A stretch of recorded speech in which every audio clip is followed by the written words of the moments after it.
Hello and welcome to, unfortunately, the last in-season edition of Knickerbocker Banter. That's right, the season is over. And it's devastating, right? We fell in love with this team. We were behind this team, and obviously they had to overcome a lot of adversity. But as we've talked a lot about this on the show, no excuses, right? They were out there. They gave it their all. The Pacers did not miss a shot, it felt like, in Game 7. The numbers are incredible. 76% in the first half, 67% in the game, which is a new NBA playoff record. Last time that happened was in 1990. All right, that was also against the Knicks, so we've been on the wrong side of some really tough shooting nights, for the other team, and our defense really wasn't up for the task. And I give OG Anunoby a lot of credit, okay? He clearly wasn't himself. He went out there yesterday and he tried, just like this team has done, right? His hamstring was a mess. He somehow hit 2 shots. We thought maybe that's the Willis Reed boost that they needed. He was limping back on defense. You looked at it and you said, oh my God, he's running around on one leg. But he tried. He was out there. Like I said, he made a couple shots early in this game, but he was hurting them. Tibbs made the right call by lifting OG Anunoby yesterday, and he had to. But the Pacers weren't missing. It really didn't seem to matter who was guarding them. When you get 22 of 26 from these 3 guys combined, let me say that one more time. 22 of 26 from McConnell, Nembhard, and Nesmith. That wasn't even Siakam, Turner, Halliburton. Listen, the Indiana depth proved to be the difference maker.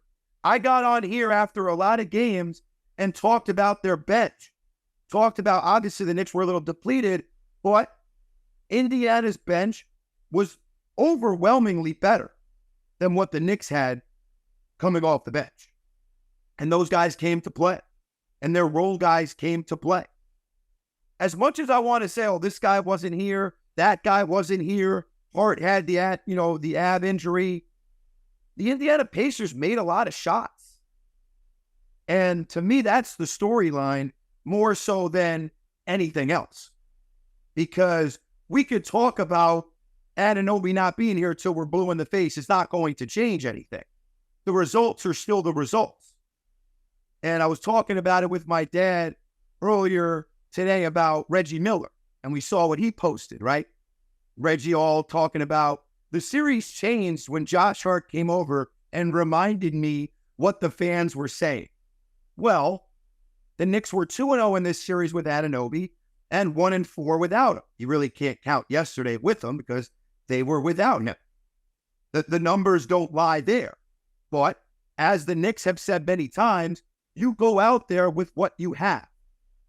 So I don't want that to be the main storyline. But back to Game 7. And back to how this one was playing out.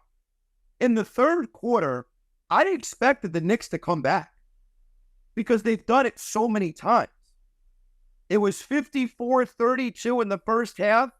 And thank God for Alec Burks. Because it could have easily been 54-22. Or maybe even more than that. If I would have told you that Burks had 26 and DiVincenzo had 39 before this game, you would have said, damn, what did the Knicks win by 20? No, they lost by 20. But the storyline and just how it played out with them being down 15 and a half, and you looked up and you said, you know what? That's not all that bad. It's 70-55. Here we go. We'll make our little run to start the third quarter. It's exactly what they did.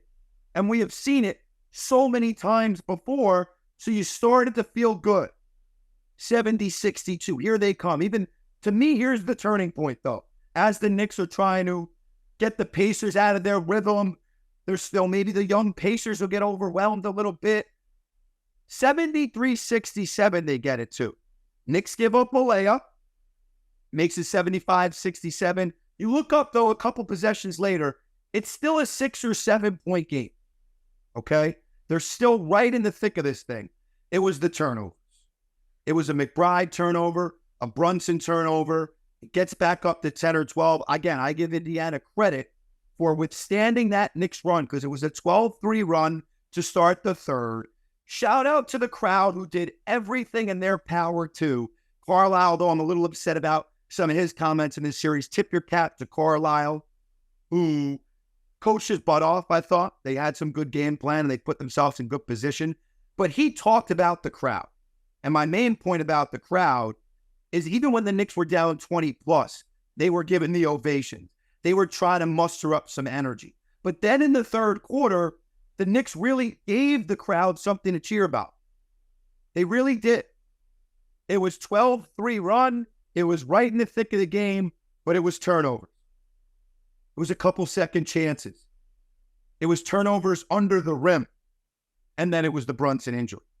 On top of everything else that's gone on with this team, on top of everything that they've tried to overcome, that was the final knockout blow to the 2023-2024 campaign.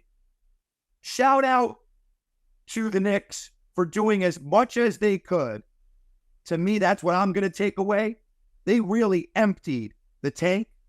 But when your best guy breaks his hand after having a foot injury and you're down 12, 14, 16 points, you never thought you'd hear this from the Knicks, or just the feeling of the team was, all right, there's the white flag. All right, that we've had enough, all right? We've got knocked down. We've gotten up so many times from bad news, from sustained success without certain players, but that's too much. And that was the start of the end. And, you know, you just couldn't believe it. I just thought, okay, when he was out, I just figured foot again. So I was surprised to see that was a hand injury. But guys did whatever they could. Josh Hart, and I want to talk about this for a second because I thought it was, again, great job by the crowd.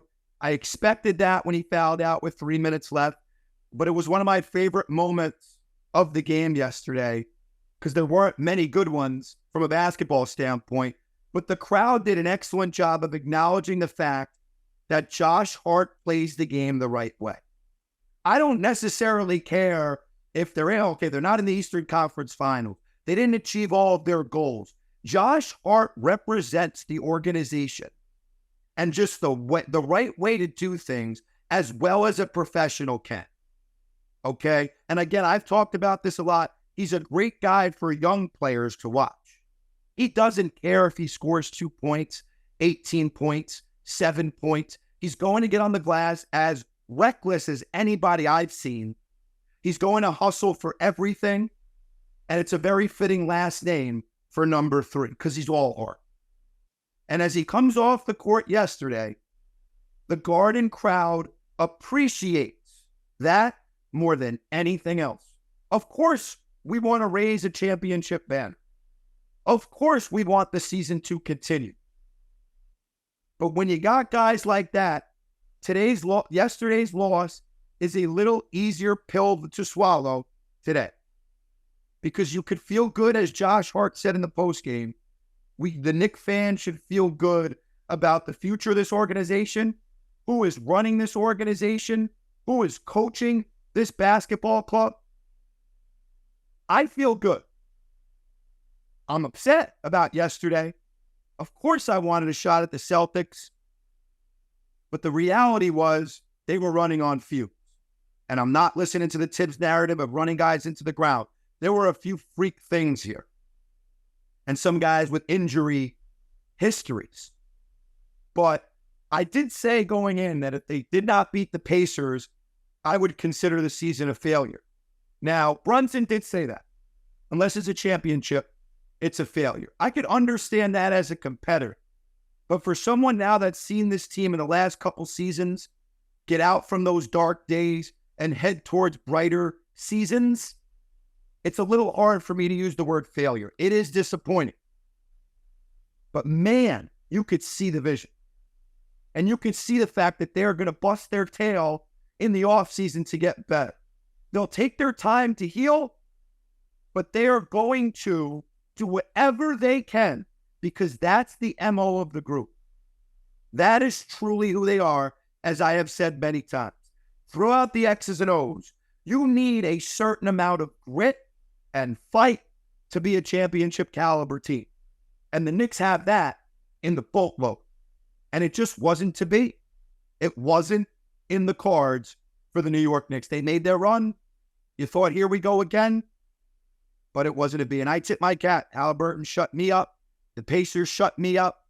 They just did what they had to do, and they took care of business. And for a young team, a lot of those guys haven't been there, but a couple of them have. The Siakam pickup was big for them. I give credit more than I take away. So the Indiana Pacers deserved that. I wasn't a fan of some of the way they conducted themselves, but you know what? Rivalries, baby. The Heat rivalry with the Knicks, the Pacers rivalry with the Knicks. We want this stuff, and we embrace it. So hopefully next year, the results are different. But as I wrap up the first season of Knickerbocker Banter, I would be hard-pressed to not say thank you to everybody. From the bottom of my heart, thank you. I really do appreciate the people that take their time to listen to this, that have supported me, that comment on things, that text me. I started this because I have a passion for basketball, and I love this game and team more than a lot of things in my life. And basketball's always been there. It's always been a positive outlet for me to talk about it, to play it, right? It's been emotional to see where this is going and to see the people that I have behind it. For me, that means everything.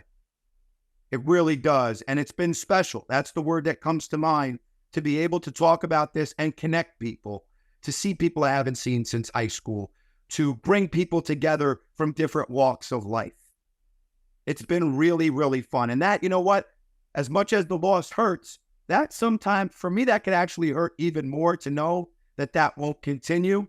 But, however, this show will continue into the off season. We will talk about all that other stuff. I won't do it right now because I need to digest this one. But seriously, all of that I am very grateful for. I do not take that for granted for a second. And I have enjoyed it more than I actually even thought I would. And that is why we will grind this out and we will continue and be back better and stronger next season. I want to thank John Hammerman for all the work that he's done and showed me from the tech side. Cade Portnoy has done a great job with the TikTok. He deserves a shout out. Matt Furman, great job on the artwork. Love all those guys. Love everybody, again, that has been behind this all season long. So the Knicks fall short, but we have a lot to look forward to, not only with the team, but with Knickerbocker Banter as well. For the last time in the 2023-2024 season, thank you, and we will be back.